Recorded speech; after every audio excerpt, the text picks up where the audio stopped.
With the normal development model, the pre-linguistic, there's a broad variety of communication contexts, and it starts very early with an affective relationship. So language develops through interactions, through routine, everyday play with the caregiver, initiated activities. And the interactions have to be fully received, have a shared focus, a relevant message, and interpretable to the listener. So the parent and the child need to be fully engaged for this to work.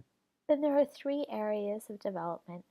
There has to be an affective relationship, so a warm, loving, kind, generous relationship between the parent and the child. And then the child develops interactional abilities.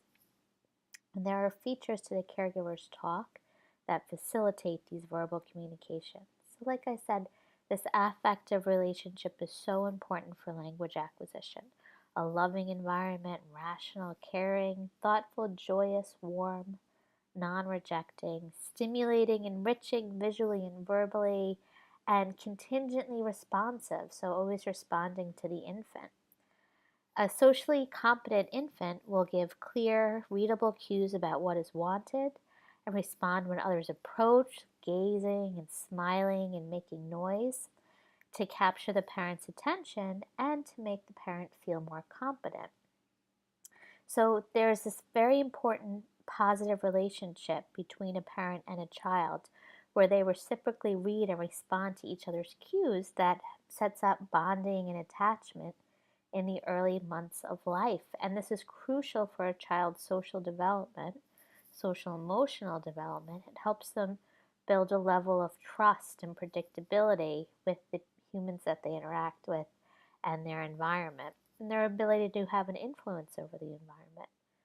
Positive experiences serve to encourage both the parents and the infants to interact frequently, and the interactions slowly become more complex.